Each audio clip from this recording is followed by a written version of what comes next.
What's up, everybody? Let's see if this is working. In this video, I decided to make a crypto iceberg. We'll see how this goes. And then you guys, if you guys want to chat or ask any questions or whatever, then go for it. I don't do many live streams on this channel anymore. I do them on a different channel. If you go to Skystroke Live, I'll stream on there more. But in this video, I kind of wanted to... Let's see, where's my volume? My desktop audio is muted.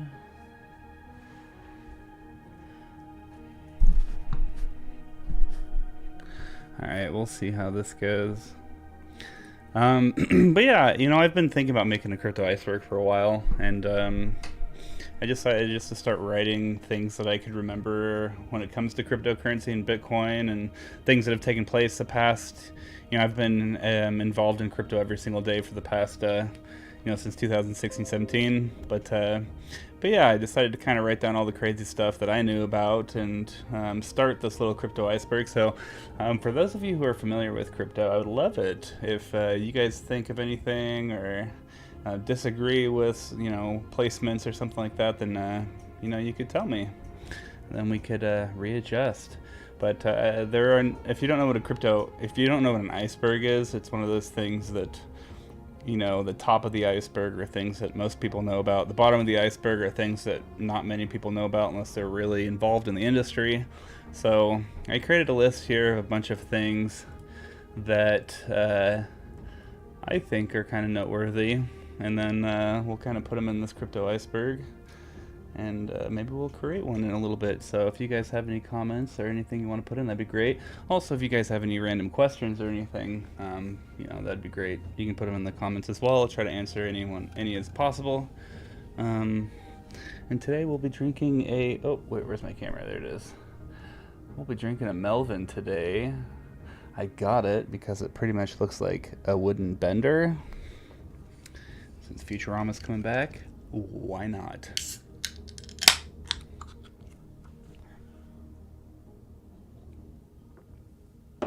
Oh man, that's good. That's some good stuff. So, yeah. By the way, in the background music, I have the soundtrack from it's actually a little video I made on one of my random channels, but it's a soundtrack of Star Citizen. You ever played that game? I don't really play it all that much, but I have friends that play it, and I hang out with them and play it sometimes, so it's a pretty dope game, actually. I just it takes a lot of time to play it, and I don't have the time a lot of times, but yeah, let's kind of go through this. So again, this is a list of the stuff that I found that I thought we could put in here. And I thought, yeah, we can kind of make this iceberg together. Oh, cool. My volume control also changes the volume control on the OBS. That's pretty cool. So we'll start with the first one, 10,000 Bitcoin pizza. So this one, I kind of figure most people actually already know about.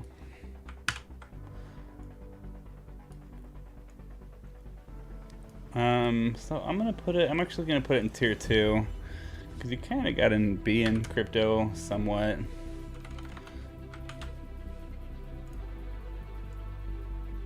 To know what this is, but 10,000 Bitcoin pizza essentially. In fact, if you type it in, 10,000 BTC pizza, you'll see a story of it's the very first transaction that ever, it's the very first real world transaction that ever took place of Bitcoin. Turn the volume down. It's funny, the volume in my earbuds, whenever I watch the video, I can't even hear the music. It's like not adjusted correctly. Hold on, let's minimize this. So yeah, it was someone bought a pizza a long time ago. This is back in like 2010 or 9 or let's see, 2010. Someone bought pizza with Bitcoin. They spent 10,000 on a pizza back in the day. BTC USD conversion. And it would be worth $433 million right now if they still had that. So I'm gonna put that in tier number 2 just because. Sorry, I'm trying to figure out this music. All right, it's on volume 8 right now. We'll see. I'll put that in tier number 2. Figure not many people know about it, but it's one of the very first things a lot of people hear about. I see the story all the time. And then Satoshi Nakamoto. I'm going to put that as number 1. Just because most people know Satoshi Nakamoto. That was the group, persons that created Bitcoin. They went by the pseudonym Satoshi Nakamoto. We don't know who Satoshi is. There are some people that have said that they are Satoshi Nakamoto, like Craig Wright. He's been saying he's Satoshi since 2017. But the original wallets have never been moved. There hasn't been actual definitive proof that everyone can agree on, so still kind of anonymous. Bitcoin Jesus. I'm gonna put that, I don't know. Maybe number 3? 2? Maybe number 2. Bitcoin Jesus is oh my gosh, Bitcoin Cash, Roger Ver.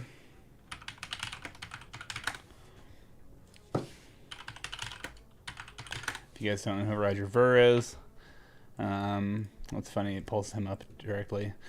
He was one of the first early adopters of Bitcoin. He has recently gone away from BTC, the largest market cap Bitcoin, and he is running a project called Bitcoin Cash, which he essentially believes, for those who don't know crypto, it's a little bit confusing, but he wants to increase the block size, which a lot of people in the BTC crowd believe is, will make it more vulnerable to attacks and whatnot. So the original Bitcoin code didn't go towards bigger blocks, but Roger Ver calls it Bitcoin because he believes it's the closest to the code that the actual white paper was originally written by Satoshi Nakamoto. But Satoshi has disappeared since 2011, so we don't actually know. I'm not in this camp. I'm in the BTC camp. This is the BCH camp, if you are to look up the ticker. Yeah, he was the original known as Bitcoin Jesus. 21 million. This is referring to the amount of Bitcoin being produced. There's no more than 21 million Bitcoin ever to be produced. I'm going to put that at number 1. I think most people kind of know that the reason, if you get into Bitcoin, kind of the very first thing you learn is the fact that it has a limited supply of tokens. You can't keep creating it like the United States dollar. In case you don't know, since 2020, it's 2022 right now, 80% of all the dollars in existence have been created. It went from $4 trillion to over $20 trillion in United States dollars. Well, you wouldn't be able to do that with Bitcoin. There's a limited fixed amount, so the only possibility for Bitcoin is to essentially go up unless it crashes or dies. Because, let's say we keep printing and we get to $100 trillion. Well, the more that we print money, the higher in dollar value Bitcoin can go. Because there'll be more dollars in circulation, but there'll always be only 21 million in Bitcoin. There was a recent conversation about proof of work versus proof of stake. Ethereum is moving away from proof of work and going into something called proof of stake. So the majority amount of tokens you own, that kind of tells if you want to make votes on how to change the network, you got to hold a bunch of tokens. The more people that hold tokens, the more votes you have. Elon Musk just bought 10% of Twitter. And now he's talking about making an edit button. He's making changes, and since he owns 10%, he's a majority. No one owns more Twitter shares than he does. Twitter's thinking about changing their code. So that's proof of stake. He has the majority of the shareholders. Now he has a lot of control and power of the company. He can make changes. Or Bitcoin, he bought Bitcoin. He complained about the energy consumption, and Bitcoin didn't care. Bitcoin was going to keep going. Bitcoin's proof of work. So you have to mine it, you have to earn it, you can't become the majority shareholder and control it. So yeah. Open Ledger. Man, I'm going to put a lot in number 1.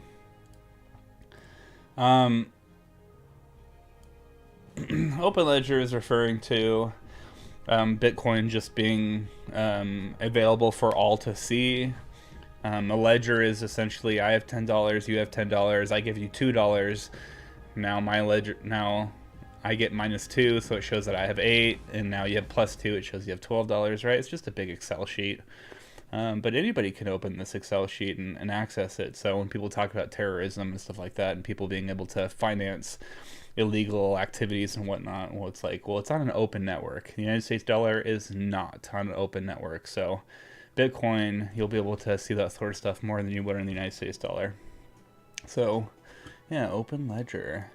DeFi, I'm going to put that as number 1 too. Most people have heard the word DeFi and they think of, crypto and Bitcoin. Stands for decentralized finance. But it's the very first cryptocurrency to ever exist. They pretty much invented them. And yeah. So decentralized finance. I'm gonna put that at number 1. A lot of people have heard that. Running Bitcoin. Should I put that as number? I'm gonna put that as number 3. Running Bitcoin. I don't know if I should even. Maybe I should remove Hal Finney's name. This is what Hal Finney wrote when in January. Was it January 9th of 2010?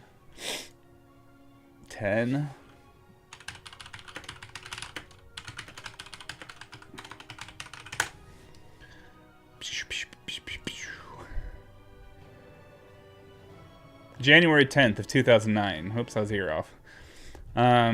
So Hal Finney, he's the first person to actually run Bitcoin. He passed away, Crohn's disease.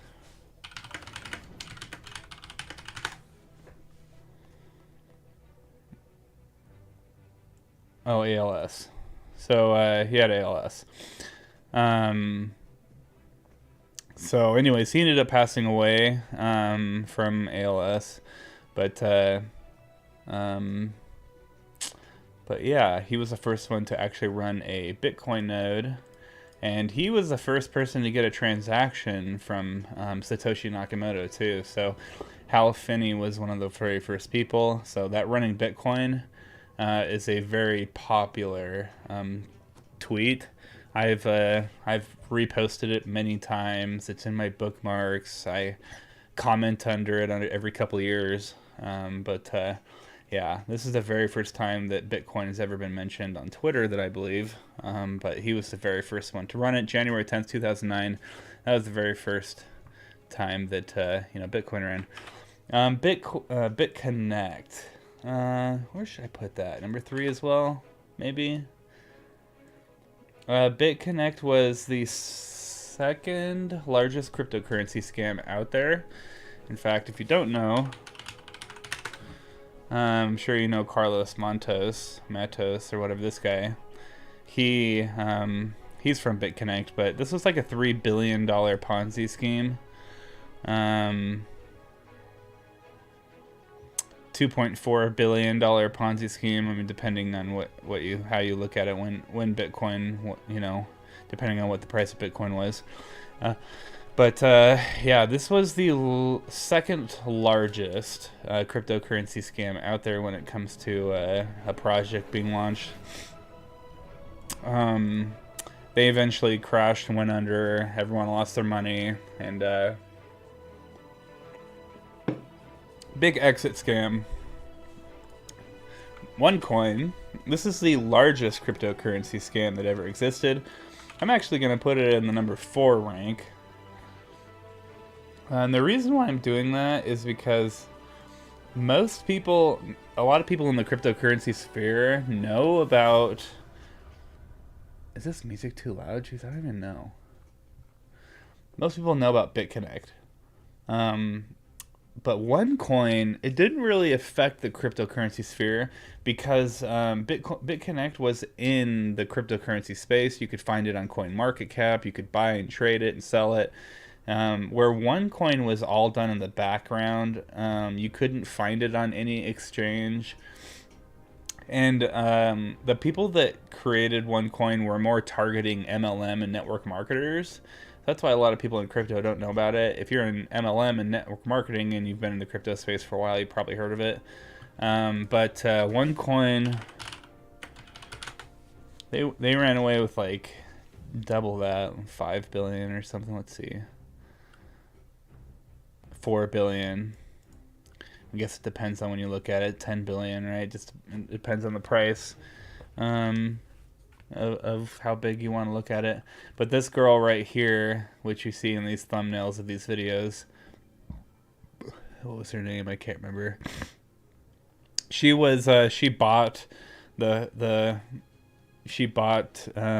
on the front page of Forbes. She actually had like some legit background that a lot of people fell for, but it never launched on any exchange. And yeah, she ended up taking off. Her brother got arrested and put in prison. She's still nowhere to be found. And OneCoin is still sold in a lot of countries. So the scam still is going on to this day, which is kind of crazy. But yeah, I know people that got scammed in BitConnect. I know people that got scammed in OneCoin. In fact, I have relatives scammed in OneCoin because I have family in the MLM industry. Bum bum bum bum bum bum bum bum.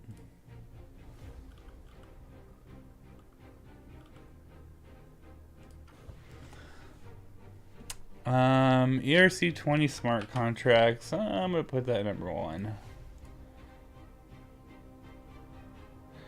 Maybe I should put that at number 2.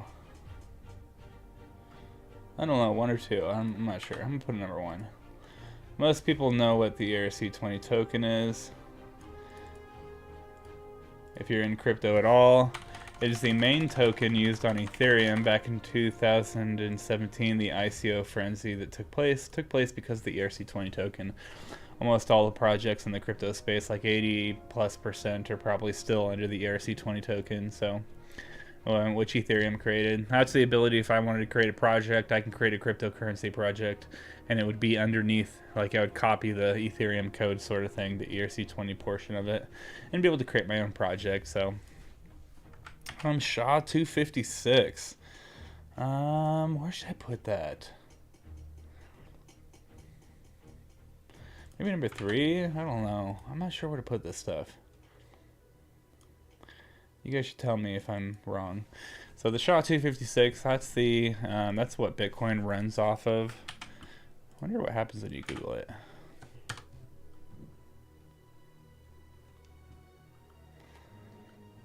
Yeah, it's just a computer algorithm, but Bitcoin runs off of it.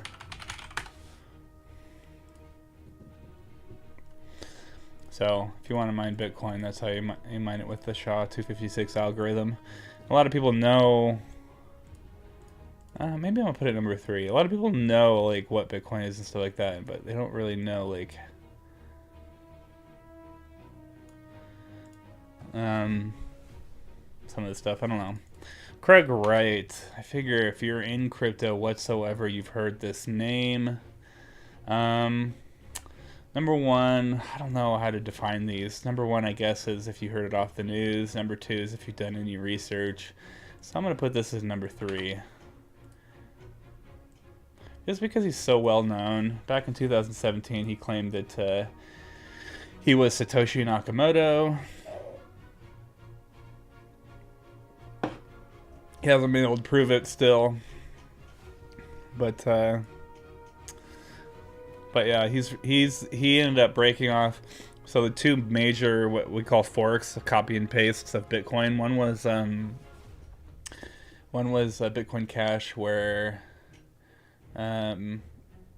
Roger Ver, aka Bitcoin Jesus, forked it, and then then Roger Ver and Craig Wright were doing Bitcoin Cash, and then Craig Wright left Bitcoin Cash, got into some big argument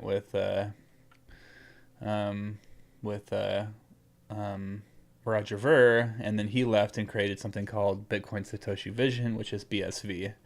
So Craig Wright runs BSV, Bitcoin Jesus runs Bitcoin Cash, and then Satoshi Nakamoto created Bitcoin, right? Both Craig Wright and Roger Ver think that that Satoshi's original white paper, that their codes more align with it, but most people disagree with that, and that's why you see BTC, the ticker BTC, BCH, and BSV. You also see like Bitcoin Gold and Bitcoin Diamond. There's a bunch of copy and pastes of Bitcoin, but yeah. ERC 721. I'm gonna put that as number 3, and not because people have heard of NFTs, and that's what ERC 721 is. It's the code that Ethereum created to make NFTs. Now you see chains like Solana and Cardano and Avalanche. You see a bunch of projects that are like copying and pasting kind of the ERC20, doing their own version of it. But the ERC 721 is just a standard on Ethereum, just like the ERC20 token. So think of like maybe a good way to think about it is like Ethereum is the internet. ERC20 might be email. ERC 721 is like HTTPS, so you can create websites or something. I don't know. So Ethereum is like Web3. And then ERC20 is the ability for people to run their own projects underneath Ethereum. ERC 721 is for you to have like a unique identifier.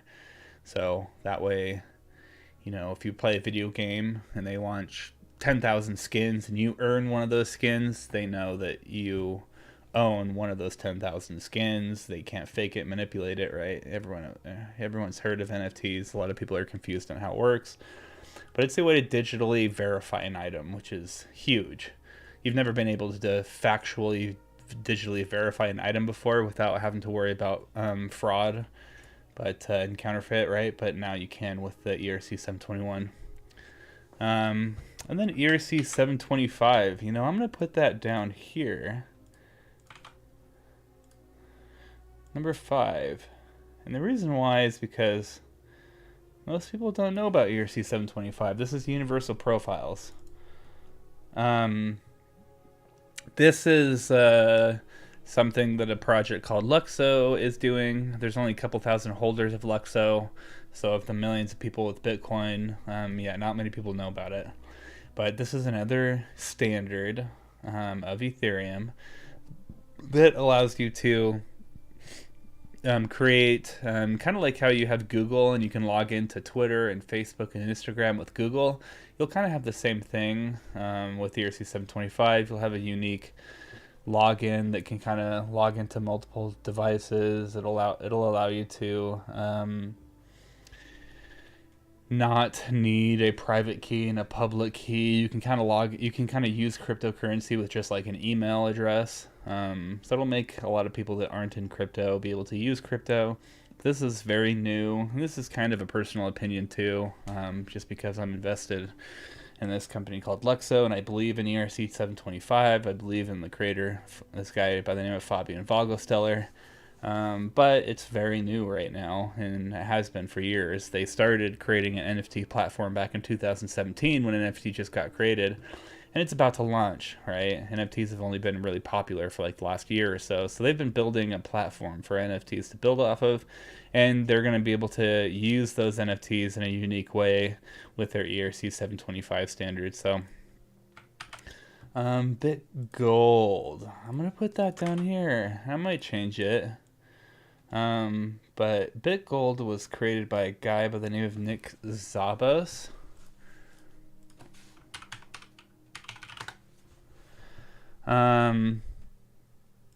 see, Nick Szabos, 1998. This is one of the underlying technologies to Bitcoin.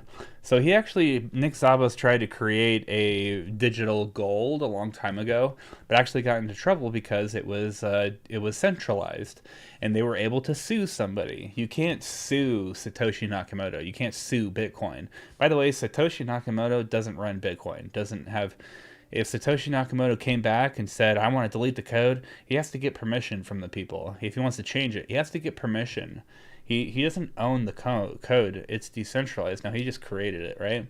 Bitcoin was its centralized version.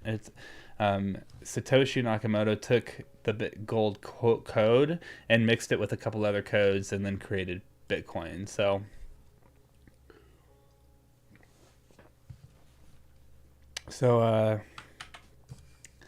yeah, I'm going to put that down at the very, very bottom just because a lot of people don't know about it. El Salvador. I'm going to put that at number 2. And I guess the only reason I'm going to do that is just El Salvador, they were the very first country to officially make Bitcoin as their currency. So yeah, that's the only reason why I put it up. They were officially the very first one. There's other countries now that have adopted it, made it a currency. As far as I know, El Salvador is the only one that made it their official currency still. But yeah. China banned Bitcoin. I just don't know why I put this. I'm going to put it at number 2 as well. Bitcoin has been banned by China. It happened like in 2007, 13, 17, 2021. How many times has China banned Bitcoin? China's already banned Bitcoin 18 times. That was in 2011. That's funny. Anyways, it's kind of a running joke in the crypto community. But they'll ban holding it, or no, they'll ban like trading it, then they'll ban mining it, then they'll ban holding it, then they'll ban working with companies that hold it, then they'll ban you being able to even have it.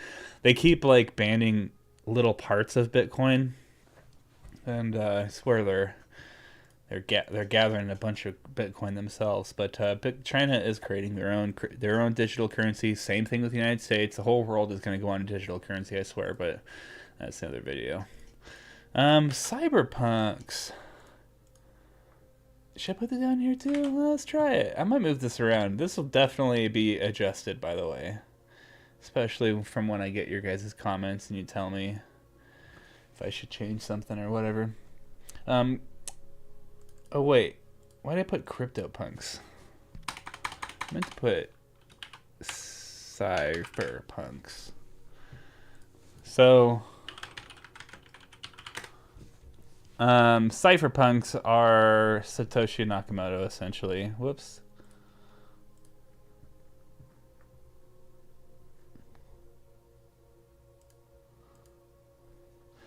Whoops. I just showed some addresses. That's not good. It's okay. It's business addresses, so I don't care. At any rate, cypherpunks was... so there was a mailing list way back in like 70s and 80s, right when the internet came around. Maybe late 80s, actually, early 90s. I'm not sure. But they believed in privacy, personal rights, and freedom and whatnot on the internet, and so they were a group of people that shared code and open sourced a bunch of technology to help protect you and my privacy, right? So they this is when Bitcoin was very first launched. When Bitcoin code, the white paper was passed around, it was passed around on the cypherpunk mailing list. So people were able to kind of talk about the Bitcoin code before it officially launched. Then it went onto a Bitcoin forum board, or went on a forum board of some sort. And then they officially launched it or whatever. But yeah, the cypherpunks were the ones that were originally kind of talking about you know, personal rights and freedom and stuff like that digitally, which is nice. HODL I'm going to put as number 1. Everyone's heard the word HODL for the most part. But what a lot of people don't know is the word actually comes... Wait, what? What? The word actually came... A lot of people think it means hold on for dear life. And that's the acronym that a lot of people say. But it actually was a typo.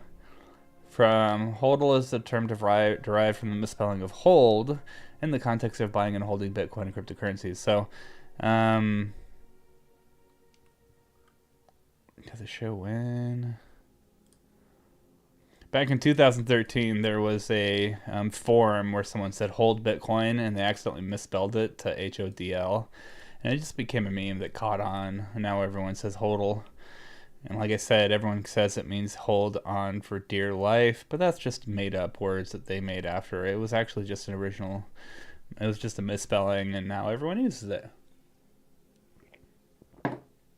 Now it means hold on for dear life. Magic Internet Money, I don't know, I'll put that as number 2. You may have heard Magic Internet Money. It was actually a picture that somebody drew. Whoops. Internet's money. This right here. Somebody drew it. I actually have a coffee mug, right?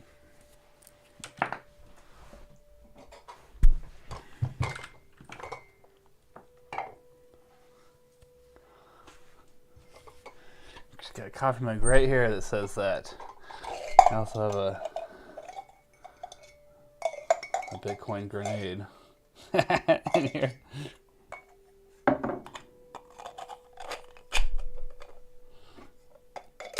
Anyway.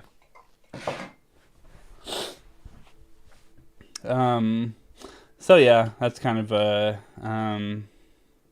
think that was done on Reddit or something, but now everyone calls it a Magic Internet Money.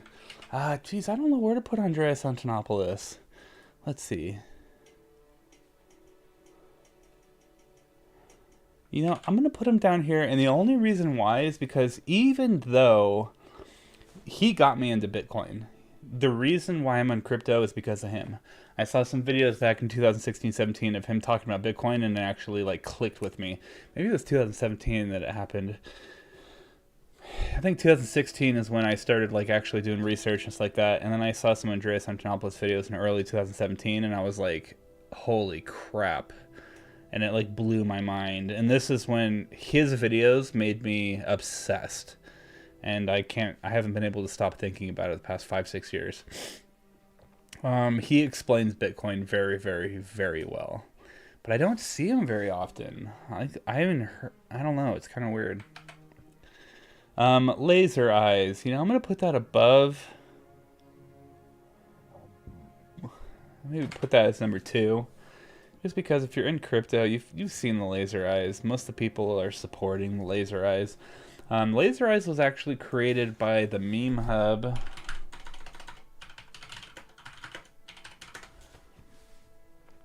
So the Bitcoin Meme Hub.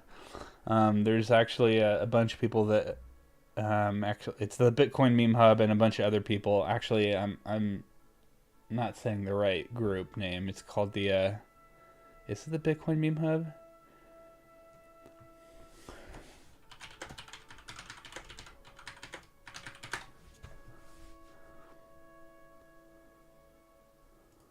Chair Force? Laser Eyes. That's not what I'm talking about, brah. So somebody in Bitcoin Magazine apparently, huh? Chief shit poster.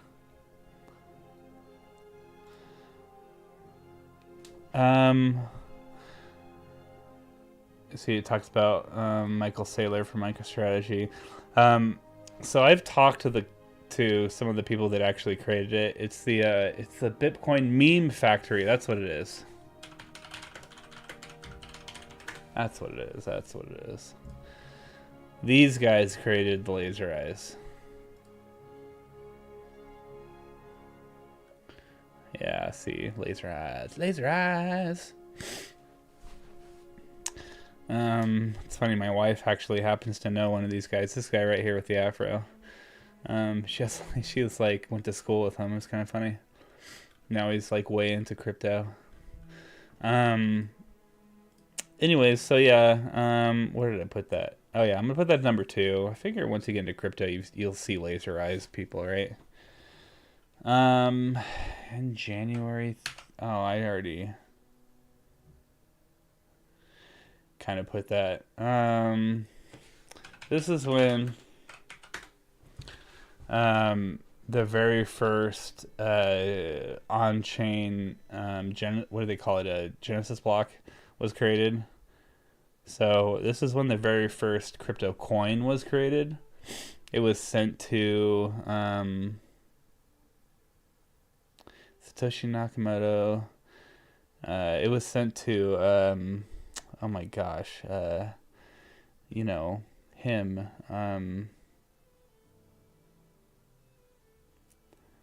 Running Bitcoin. Hal Finney. There we go. Jeez. So it's kind of interesting. January 3rd, it was sent to Hal Finney, and then like a week later, he started actually running the Bitcoin code, which is kind of cool. So, I'm going to put this... Where should I put this? I'm going to put this down number 4. Because a lot of people don't actually know what that date means. Maybe we'll put it number 3.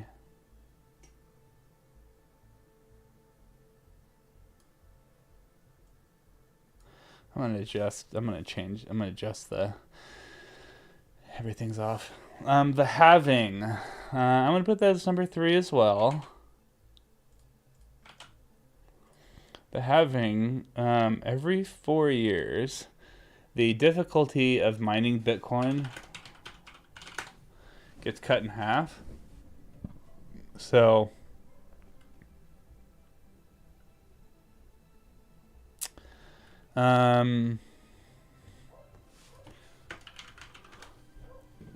you can actually see every time the halving happens, like the halving happened, it pumped.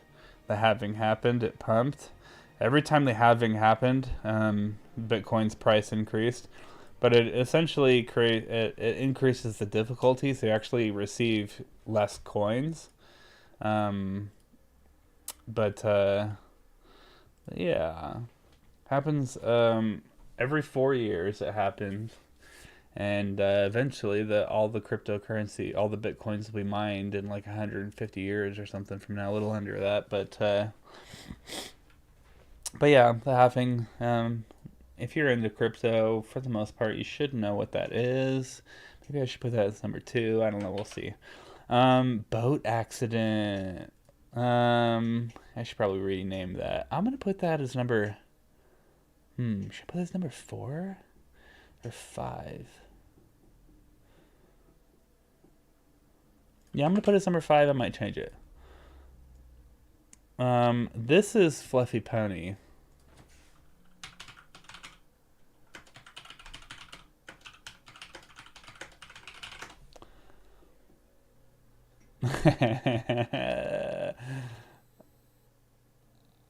Oh, that's funny. I didn't know this was actually an ongoing joke about people losing stuff on a boat. Anyways, yeah, it is Fluffy Pony. Maybe this is the original tweet. Let's see. Oh, this is it. Sadly, okay. Sadly, I lost all my crypto in a series of horrible boating accidents. Don't bring the keys on a booze cruise. So this guy, Fluffy Pony, created Monero. He 123,000 followers. Jeez, he created a privacy coin that even the CIA or the not IRS, not CIA, maybe it was the IRS. They put out an award of like $500,000 or something. If you can crack this code, they pay But he said he lost all of his fortune on a boating accident. Essentially, people make fun of that because it's like, oh, I don't have to pay taxes anymore. I lost my keys on a boating accident, right? It's kind of funny. And that way you can cash out and people wouldn't know, right? I mean, Monero is a privacy coin, so once you put it in, you don't know what's happening to it. So you can say you lost it, and then you can buy stuff with Monero, and it's private, so no one can really know, right? So anyways, that's just kind of been an ongoing joke of people losing their keys. And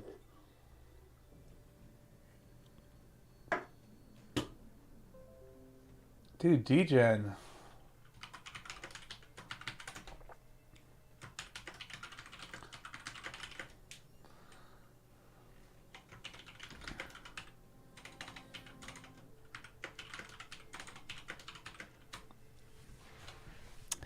That's dope. What's up, DGen?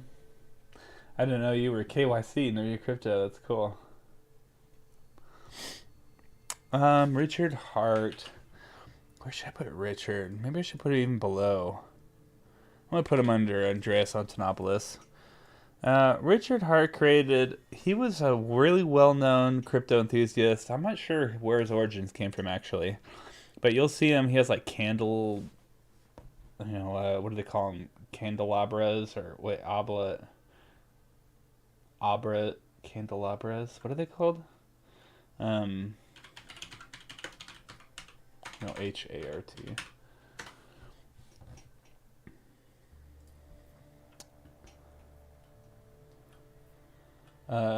Nope. Oh wait, maybe I should put Hex.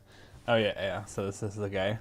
Now he created Hex, and to be honest with you, I feel like I'm a crypto channel and I should know all this stuff, but dude, the code, it's hard for me to understand a lot of the code. But essentially, he created. Oh, it is HERT. Interesting. I thought it was HART. But anyways, he created a token called Hex. It actually has done really well. This is one of the things that everyone just doesn't like. They call it a scam, and I don't call it a scam. I mean, maybe I call it a scam. I don't like this project just because most of the money goes to the owner. So this is a project created for him to become a billionaire. In fact, Richard Hart has even admitted on streams that he wanted to become a billionaire. And there's few opportunities for people to become a billionaire. And so he's pumped the crap out of this token, even though it's now at 10 cents and it was at 50. Like it still went up from 0.0000, right? So it's done very, very well. Anyone holding it, but yeah, it's essentially there to make the original owner rich. So the guy made it so he can become a billionaire. So that's why I don't like it. There really is no utility and value. It's a copy and paste from another code. Yeah, I don't know.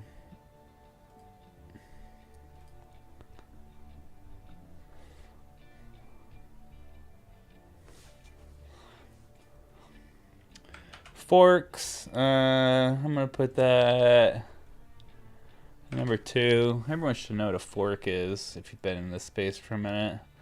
A fork is a copy and paste. So, how many Bitcoin forks have there been? There's been over 100 Bitcoin forks. So yeah, this is essentially people copying and pasting the code.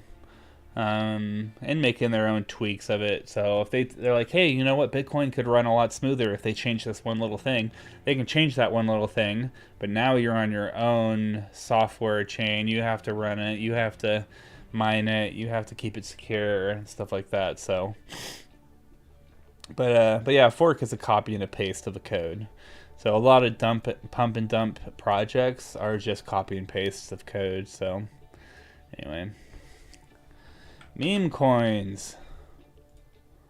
I'll put that as number 1. Most people know about meme coins.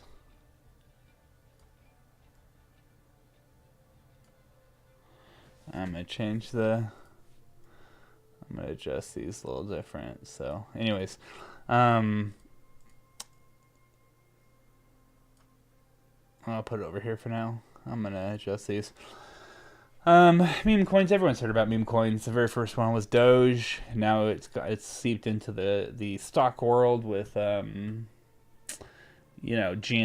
and AMC and BlackBerry. I don't even know. It just depends on the day of the week what's meming or whatever. But yeah, Dogecoin was the very first one that started in 2014. And then Shiba eventually wanted to meme off of Dogecoin's success. In fact, I have a video right here called Dogecoin versus Shiba Inu. I spent a lot of time making this. It's 20 minutes long, but 26, right? But I gotta go through both the projects. I even go through the wallets. I literally, I'm not over exaggerating. I sifted through tens of thousands of wallets, you guys. I was just like, looking at them at 100 at a time, 100 at a time, click, click, click, click, click. And I was going through to see how manipulated the projects were and who owned the wallets. It took me, like, literally, you guys, a few weeks to do that. It's funny how much time I put into these videos, and I see people that, by the way, one of the reasons I don't like YouTube, and I kind of gave up on YouTube like a year and a half ago or so, 2 years ago. And the reason why is because no one gives a crap about information. No one gives a crap about real, how do I become wealthy? How do I learn about crypto? How do I, no one cares about any of that stuff. All they want is, how do I become a millionaire tomorrow morning? No, tomorrow afternoon, dude, that's too long. How do I do 1,000x in a day? Like, that's all they look for. They don't look for, like, hey, what is this project? Hey, anyways, it's I don't want to get into that, but I do go over a bunch of stuff in here. Non-clickbaity stuff, right? Which obviously doesn't do well on YouTube.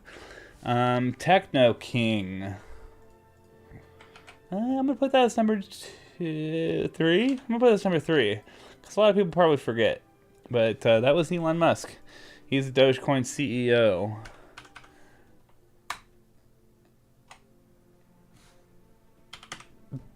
He doesn't have a title. He's not anything. He's not president. He's not CEO. He's not CFO. He's not anything.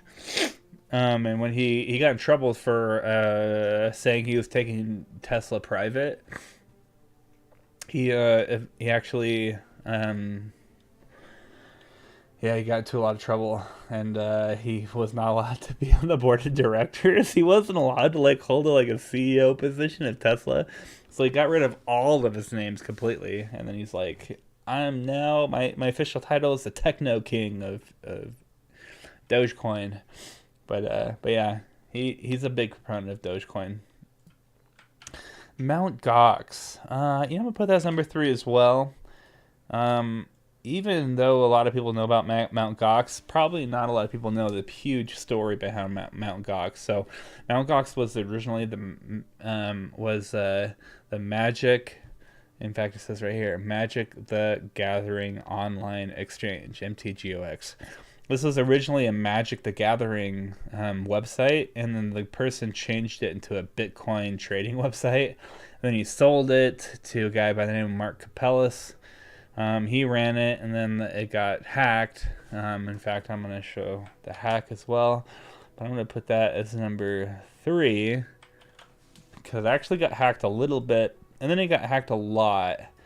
I'm going to put that as number 3, actually. Sorry, my bad. Yeah.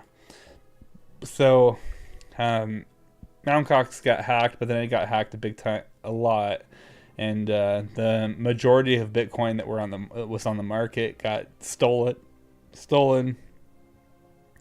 And Mark Capellis, you guys should take a look at Mark Capellis. There's a lot of crazy stuff going on with him. Silk Road, in fact, the Silk Road is one of them. I'm gonna put this as number 3 as well. I think a lot of people have heard, once you get into Bitcoin, you kind of know about the Silk Road. The Silk Road was the very first website that made Bitcoin popular. In fact, the Silk Road made Bitcoin popular, and Satoshi Nakamoto was scared of the Silk Road using it because he was like, it's becoming too big too fast. I don't want it to be this popular this fast, because obviously the regulation and stuff could have killed Bitcoin early on if they forced anybody, right when it was very beginning, you could have shut down Bitcoin a little bit easier. But yeah, he was a little nervous of Silk Road, but it was an online drug marketplace. We're able to buy and sell drugs and all sorts of crazy stuff, and you wouldn't be able to be tracked. No one could tell who you were, where you were. It was on the dark web. It was done on the Onion routing. It was done via Onion routing. In fact, that's a whole nother video of the Navy essentially creating a deep web, dark web place where people were spies and people could communicate, and they officially launched it so the public could use it. That way there'd be more people on it and the spies could hide easier. But then people took this anonymous website, this anonymous web, and then they implemented Bitcoin, which is an anonymous currency, and then now people were able to do some crazy stuff without getting caught. But they eventually got caught. The original owner ended up posting his URL onto a forum board, or his email, and they were able to catch him that way. He slipped up. I'm gonna put Dread Pirate Roberts in the same one. Dread Pirate Roberts was the admin of the Silk Road, and this is pretty much Ross Albright. And a lot of people say that Dread Pirate Roberts was multiple people, was a bunch of different users. I'm not 100% sure. Obviously, no one is if that's accurate or not. But Dread Pirate Roberts was the anonymous name used for the Silk Road admin. Dread Pirate Roberts, in case you're unfamiliar, is like it was a name held by many people. That was kind of in the realm of like multiple people could be admin, and I don't know, but it was kind of interesting. And then Mark Karpeles, I'm gonna put him down number what's this, 1 2 3 4 5, number 5. So actually a lot of people know who Mark Karpeles is once you kind of get into crypto or whatever, but he's not like a CEO of some big exchange. He's kind of in the background a lot, but you'll notice that Mark Karpeles, he helped with Silk Road, he helped with early exchanges, Mt. Gox. Like, he's kind of involved in crypto and a lot of the back end stuff, and there's a lot of conspiracies around Mark Karpeles. Not that everything I say on this video is completely opinion, not facts, right? So I just don't want to get in trouble. but yeah, Mark Karpeles. In fact, when I was doing the Silk Road documentary, when I was making it, Mark Karpeles is the one that got me to stop, because there's so much stuff surrounding him when it came to conspiracies that I didn't know what was true, what was not, and I just didn't know how to talk about it. And it kind of threw me off, and I spent a lot of time researching this guy, and I didn't know what to say, I don't know. Nick Zabos, I'm gonna put him down. And the second to bottom one, he was the one that actually created. Should I put him down here? Actually, let me put him down here, because BitGold down here. He's the one that created BitGold. A lot of people think that Nick Zabos is Satoshi. He's denied it, but yeah. Winklevoss twins. Where should I put them? Winklevoss, the Winky Boys. I'm gonna put as number 3. They created a oh my gosh. I want to say Gemini, but I'm always like wrong. Oh yeah, it is Gemini. So I don't know why I was blanking on that name for a sec. So the Winklevoss twins are also with, Bitcoin Jesus, with Roger Ver. They invested in Bitcoin early on. I believe it was around like the 68 cents mark. They threw like 60 grand in, or it was a little over $1. They threw 60 grand in. I can't remember. But they were one of the very early investors. I'm going to put them as number 3 just because they own Gemini. But a lot of people might not know that they were really early investors. I don't know. Hey, baby. How you doing, Bobby?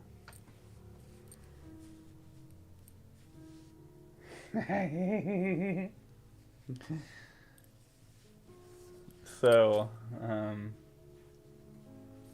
hey, Bobby. BTC, BCH,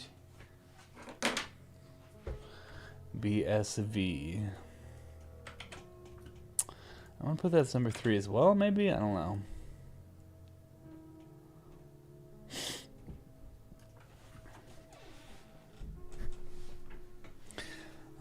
This is, I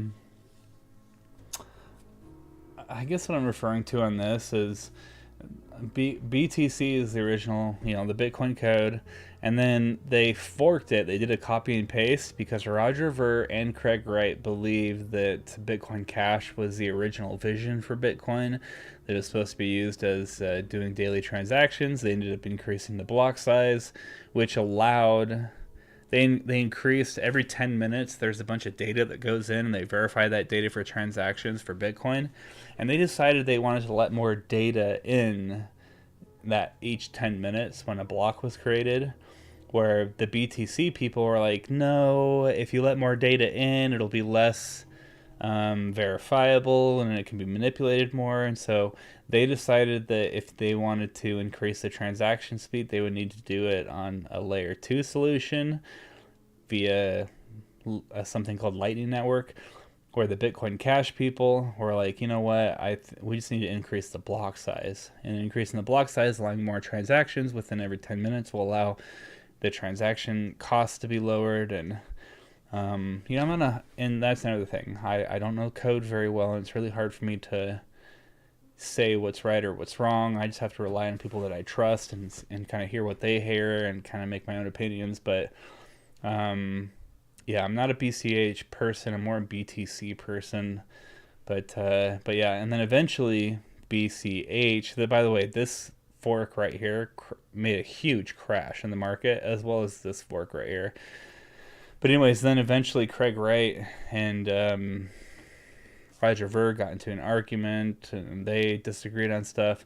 And so Craig Wright said, no, it needs to be, the block size needs to be bigger. Things need to get, other things need to be changed that Roger Ver disagreed with. So Craig Wright created Bitcoin Satoshi Vision, which is BSV. So you got Bitcoin Cash, Bitcoin Satoshi Vision, and the BTC, the original Bitcoin. And it's funny because this BCH crowd will call Bitcoin Cash Bitcoin, and the BSV crowd will also call BSV Bitcoin. So all three of these people call their own projects Bitcoin, and they say, oh yeah, Bitcoin does this, Bitcoin does that. But they're each talking about their own project because they believe that Bitcoin should be BSV. These people believe that Bitcoin should be BCH. These people believe that Bitcoin should be BTC. So it's like a big argument between the three. I'm a BTC person just because that's where the majority of the miners, the majority of the people, the majority of the network, the majority of people running the network decided, hey, it's going to be this code. So this is why BTC is the biggest code, just because the majority of the network believe it is. Carlos Matos. Maybe I should even put him here.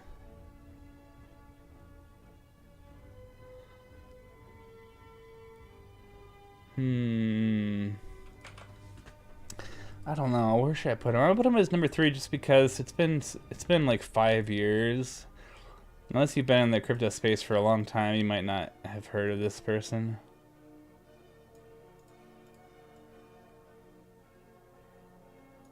I'm gonna change this is all uneven. But Carlos Matos was the biggest promoter of he was the one on stage, the what's up, BitConnect. That's that guy. If you are familiar with him. If not, then that's why he's on ranked number 4. Lightning Network. I'm gonna put that as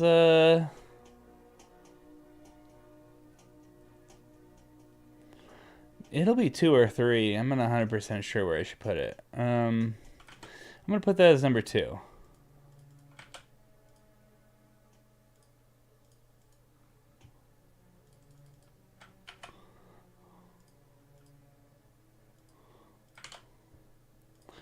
I'm just putting it as number 2 because they've been working on it since 2017. I don't think a lot of people even know what Lightning Network is. Maybe we should go number 3. But it's the scaling. This is the network that will scale Bitcoin. This is a layer 2 network of Bitcoin that will help scale Bitcoin, but it is centralized, and there are people that run the Lightning Network, but it's supposed to massively increase the transaction speeds, to where people could buy a cup of coffee without spending a ton of money and having it to take a lot of time. So we'll see what happens with the Lightning Network, but they've been working on it since 2017. It's been the biggest answer of scaling Bitcoin, so I'm going to put it as number 2. I'm also going to put John Mcafee in number 2 as well, even though he isn't very well known anymore. This guy was huge in the crypto space for many, many, many years. He passed away in prison. Some people think it was suicide. Some people think he was killed. He died. The official cause is suicide, but anyways, he has said that if he ever dies in prison, that it wouldn't be a suicide. And he had things on the government, but I don't really know where I stand when it comes to this thing, but he was definitely a shill, meaning he promoted any project he could where he got paid on. Doesn't matter what the project was, if he was paid on it, he promoted it. But he was huge into this space, and anybody who got into crypto knew who he was until he died. And then he kind of passed away. Maybe I should put him number 3.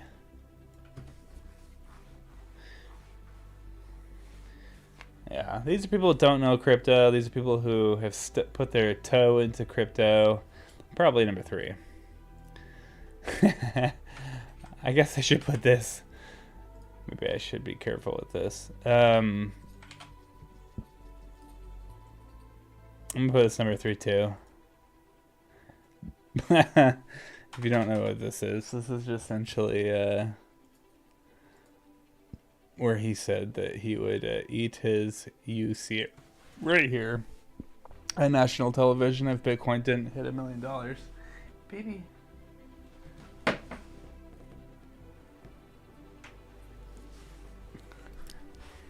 Mm-hmm. You can lay down.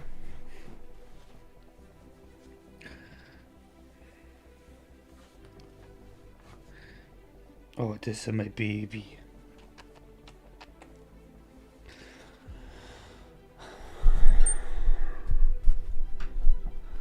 Alright. Justin Sun and Warren Buffett dinner. Maybe I shouldn't put that in here. I'm going to put that as number 4 just because you have to have been in crypto in a while for you to understand that. I might delete this actually. ETH 2.0. I'm gonna put that as number 2. Everyone knows about ETH 2.0. They've been saying they've been gonna launch this thing since 2017.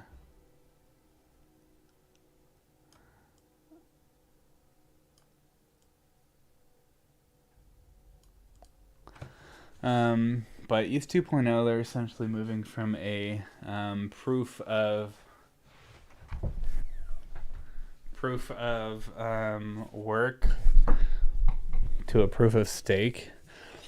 So right now, if you were to mine Ethereum, meaning creating like new transactions and stuff, you'd have to use a bunch of graphic cards and whatnot, and then you would process the transactions. Well, they're actually moving to a different version called proof of stake, meaning the person that owns the most of it should be the people that can make the most decisions. So the people that actually spent money in buying the tokens and whatnot, they're the ones that make decisions. Where right now it's a proof of work, kind of like Bitcoin.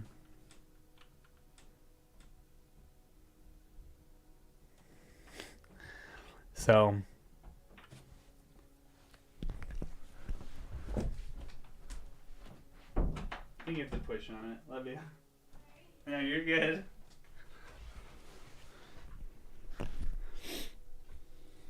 Sorry. My wife's trying to shut my door. So yeah, ETH 2.0 is just around the corner. Who knows? Maybe in 2022 it'll launch. But they've been right around the corner since 2017, so it's been delay. But this is actually really big. They say that it's going to decrease transaction speed, and some people think it'll make it more centralized. And there is an argument, and again, this is where I need to know more about the code, but essentially, like for example, if you hold the majority of the share of Ethereum, then you should be able to help change the code. But what changes like a rich person like Bezos or Elon Musk to come in, buy the majority share of the token, and then change it to however they want? So that's why a lot of people don't like proof of stake, which Ethereum is moving to, versus proof of work, which Bitcoin is. Buy the dip. I don't know what. That's just a common saying. I'm going to put that as number one. Everyone said buy the dip, right? I don't really know what I meant when I put that. Crypto kitties. I'm going to put that as number 4. Because not a lot of people know what crypto kitties are. This is the very original. Well, actually, that's not true. I think the very first was an Ethereum project where your Ethtopia or something were able to buy. But CryptoKitties was the very first big NFT project. First oh my gosh, do my typing. Oh yeah, Etheria. So Etheria was the very first one, 2015. Maybe I should put Etheria on here actually. Yeah, I'm gonna put that. Let's see. Etheria. I'm gonna put that as. I'm gonna put that down here. Ethereum was the very first NFT project to launch. It was like a world where you get to buy plots and land and stuff like that. CryptoKitties was the first big one. In fact, most of the projects you see now are built off of Ethereum, the same one that CryptoKitties is off of.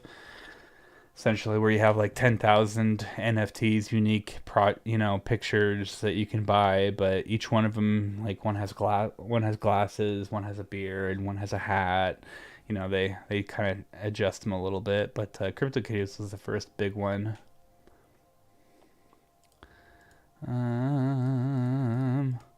Island Boys. This is one of those things that, as of right now, in like 2 years, no one will know who the Island Boys are. So, I'm gonna put them as number 3. But they're a really annoying. Just 2 people.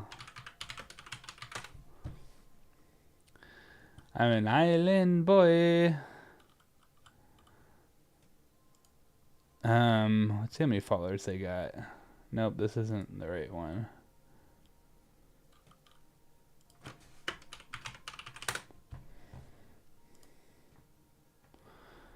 Nope, they don't have that one either. Oh crap.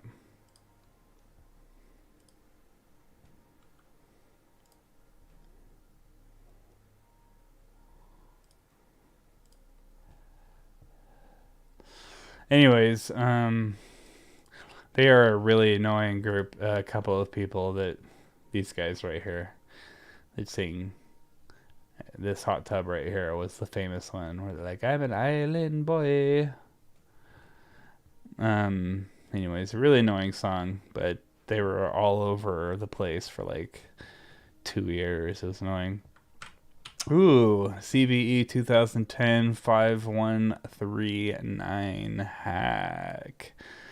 I'm actually going to put that in the very bottom because not almost no one knows that unless they're really involved with crypto. This was the very first and only hack of Bitcoin. In fact, if you type it in, that ever took place. The network has been up 100% of the time with the exception of this hack. But anyways, it was a long time ago. 2010. August 15th, 2010. So they were able to create more actually there, and they actually hacked it, shut down the network for a little bit. Not a lot of people know about that. So I'm gonna put that in the very bottom. Quadra exchange. My wife just showed me a video on Netflix it just launched called wait, I actually have my TV up right here. It's called In Bitcoin We Trust or something. Wait, I have it right here. Trust No One, The Hunt for the Cryptocurrency King. Oh wait, hold on, let me pause it. Stop it. Don't play. Stop it, don't play.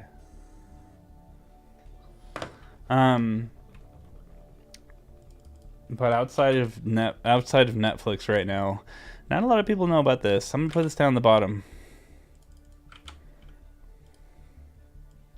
Maybe number 3. No, I'm gonna put it down even one more. Even with the Netflix, a lot of people don't understand what it is.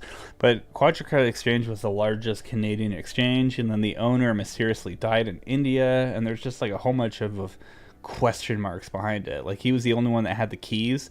So like almost, it's like $140 million just disappeared, and nobody knew where it went. And then all of a sudden, when they do investigations, like, there was no cold wallets. The co-owner was doing all this shady stuff and got put in jail for conning people or doing some money laundering thing. I can't remember exactly what it was, but then they found out that the owner, who was Gerald Cotton, I believe his name was also involved in some like funky stuff early on in the days. Anyways, I'm not but yeah, essentially the largest Canadian cryptocurrency exchange just disappeared off the map, and the owner died, and he was the one that had all the information apparently, and every single person lost their money. Now, I also could put a ton of hacks in here, which, and names. I realize there's a bunch of names and hacks that I could throw in. I probably will, but yeah. Lost in a landfill. I'm going to put that as second to last as well. Well, because not a lot of people know about this, but there was a guy who lost like 7,500 or...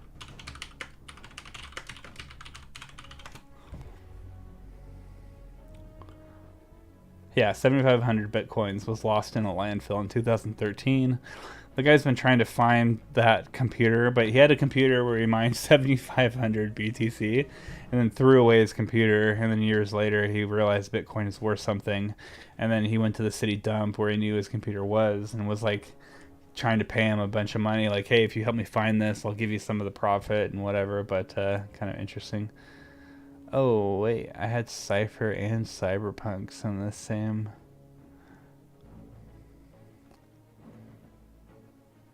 Cyberpunks, CryptoPunks.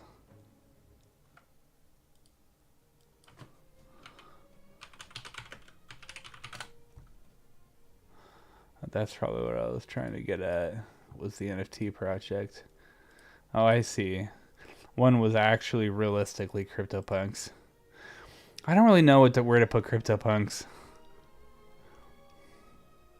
Maybe I'm not even going to put CryptoPunks. CryptoPunks and...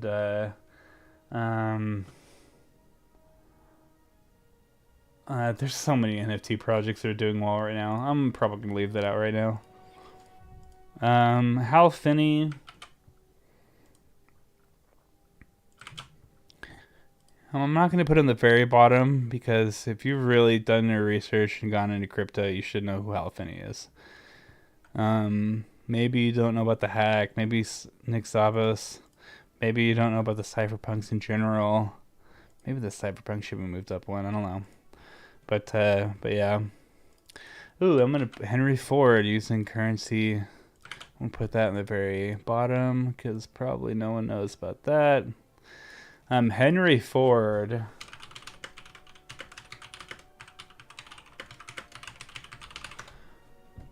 Currency. A long time ago, Henry Ford would replace gold with energy currency to stop wars. He tried to implement hey, if we all are able to do like a distributed network around energy is one of the most used commodities on earth right now, and if we can convince people to make their own energy Really good idea. Just too early for his time. But not a lot of people know that Henry Ford, Bitcoin right now is the largest, most popular currency that's based around energy consumption. Um, a lot of people that are like, "Oh no, Bitcoin takes us more energy than like Finland or something like that." But what they should think about it as, it would take the entire country of Finland to use all their power towards Bitcoin in order to hack it. So the more power it uses, the more secure it actually is. But it also is only using power to actually mine the transactions, um, not to actually mine more Bitcoin, not to actually process transactions. So, um, but yeah, eventually, I believe that the world is going to be decentralized when it comes to energy as well. There won't be, you know, power plants. Everyone will have windmills and solar, and they'll have their own little version of energy that, and, you know, all the excess energy can be shared to their neighbors, and it'll be more a decentralized internet energy grid. But uh, but yeah, Henry Ford was the first one to introduce that more than 100 years ago, which is nice. Lost keys on boat. Didn't I already put that?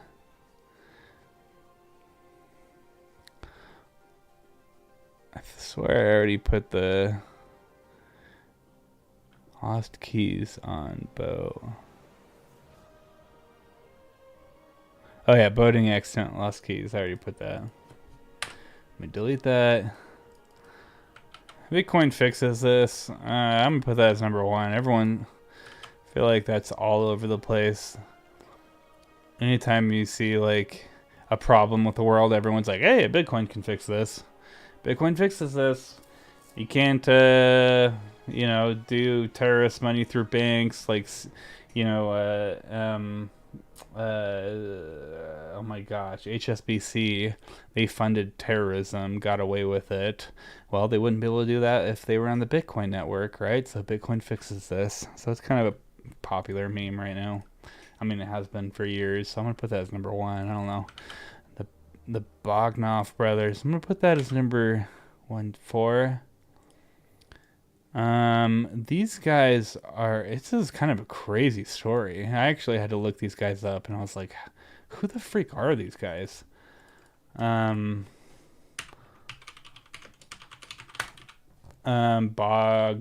Bogdanov. These guys were like kind of smart brothers. They had like a TV radio. They had a TV show a while back. They did a lot of plastic surgery. Obviously, can you tell? You can tell. But back in the day, they were good-looking guys, right? But they really smart. They had like a science show and stuff. They invested into Bitcoin, and there's a lot of memes joking around about the Bognoff brothers. And the Battle of the Blocks. I'm gonna put that up in number 3.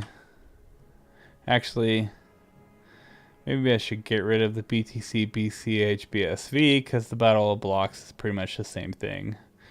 So this is when Bitcoin split into Bitcoin Cash, and then Bitcoin Cash split into BSV.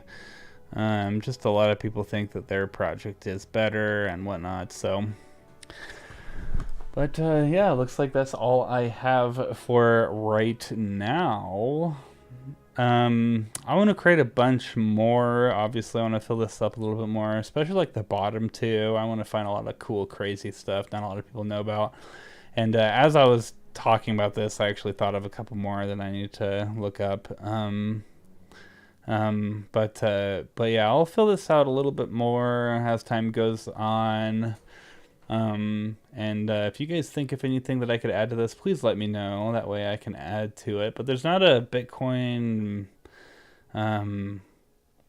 iceberg out there. So I figured I'd create one. So, yeah, let me know what you think. Let me know if I should change some of these. Let me know about the cool Bitcoin stuff that you guys know about that, that could show up on here. And yeah, we can kind of create a really cool Bitcoin iceberg for people to mess with. So, but yeah, I guess that's it. I'm going to try to stream again on this Sunday. Again, I stream more in my other channel, but it's just like a bunch of random stuff. I'm trying to make this channel a little bit more professional, a little more legit. But yeah, if you're still here, please hit that like and subscribe button. I'm fighting with people that clickbait the crap out of people.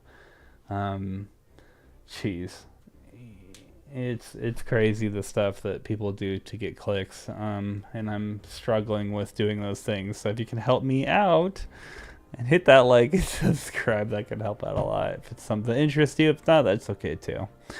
But I really appreciate you guys. Thanks for hopping on. Thanks for watching. If there's anything you want me to add or change, please let me know in the comments.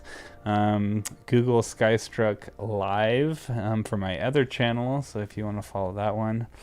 And yeah, I'll see you guys probably this Sunday. But yeah, have a good one. Take care. Bye.